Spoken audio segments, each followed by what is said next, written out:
Bismillahirrohmanirrohim. Assalamualaikum anak-anak kelas 7. Berjumpa kembali bersama Bu Rani dalam mata pelajaran Bahasa Indonesia. Kali ini Bu Rani akan membahas tentang teks prosedur untuk kelas 7.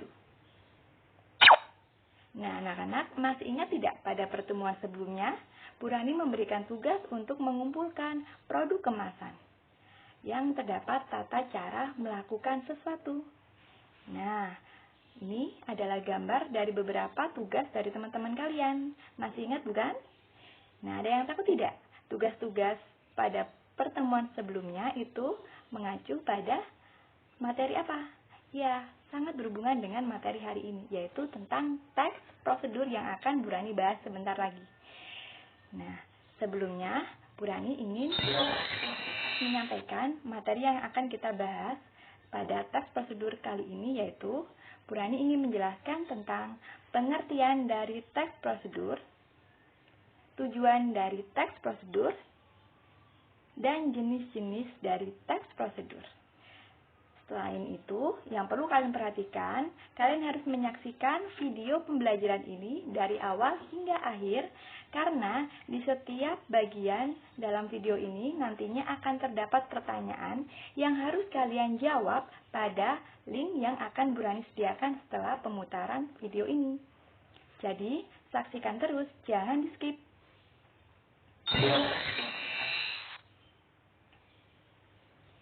Nah, apa sih teks prosedur itu?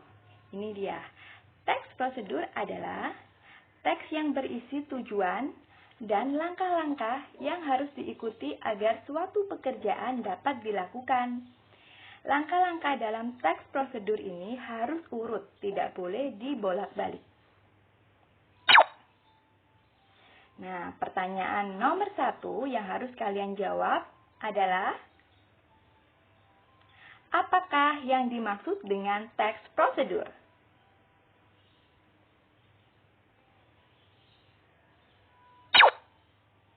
Pembahasan selanjutnya adalah tujuan teks prosedur. Teks prosedur bertujuan untuk memberikan petunjuk atau cara melakukan sesuatu melalui serangkaian tindakan kepada pembaca, sehingga dapat memudahkan pembaca melakukan suatu aktivitas dengan cara yang tepat. Kita masuk pada pertanyaan nomor 2 ya. Pertanyaannya adalah, apakah tujuan dari teks prosedur? Silakan dijawab.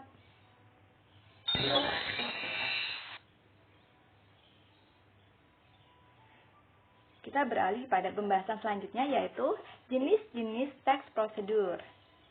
Yang pertama ada teks prosedur membuat sesuatu, teks prosedur menggunakan sesuatu, dan yang ketiga teks prosedur melakukan sesuatu.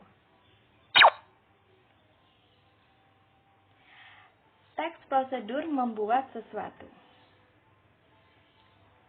Teks ini berisi langkah-langkah membuat sesuatu, seperti makanan atau barang kerajinan tangan. Contohnya, cara memasak pop mie, cara memasak nasi goreng, cara membuat batik tulis, cara membuat obat insomnia, cara membuat vlog yang menarik, dan lain sebagainya. Sekarang coba kalian perhatikan foto yang Bu Rani tampilkan di layar. Adakah yang masih ingat? Ini tugasnya siapa? Ya, ini adalah salah satu tugas dari teman kalian minggu kemarin. Di sini adalah cara memasak pop mie yang merupakan contoh dari teks prosedur membuat sesuatu. Jenis teks prosedur yang kedua adalah teks prosedur menggunakan atau memainkan sesuatu. Teks ini berisi langkah-langkah menggunakan suatu alat seperti barang atau alat musik. Contohnya,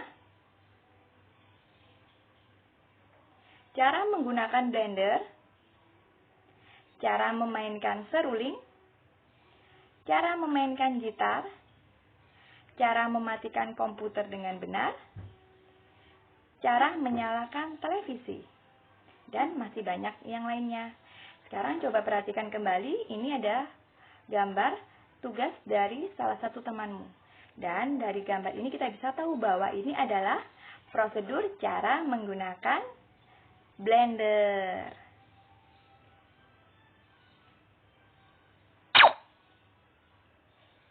Jenis teks prosedur yang ketiga adalah teks prosedur melakukan sesuatu. Teks ini berisi langkah-langkah menggunakan sesuatu seperti barang atau alat musik. Contohnya,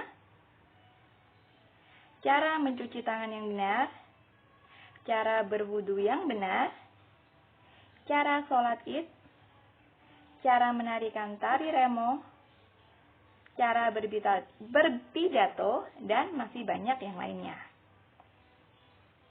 Sekarang perhatikan kembali gambar yang terdapat di layar kalian.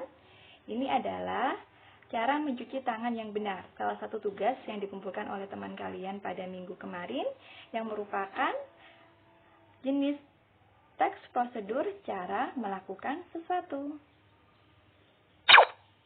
Sekarang kita masuk ke pertanyaan ketiga. Pertanyaan nomor 3-nya ya adalah, sebutkan jenis-jenis teks prosedur. Sudah paham anak-anak ya? Silakan dikerjakan pada link yang Bu Rani sediakan setelah ini. Nah anak-anak, Bu Rani harap penjelasan Bu Rani kali ini bisa kalian mengerti. Kita bertemu kembali pada pertemuan selanjutnya. Terima kasih. Sampai jumpa di pertemuan selanjutnya. Tetap semangat belajar di rumah dan tetap jaga kesehatan. Wassalamualaikum warahmatullahi wabarakatuh.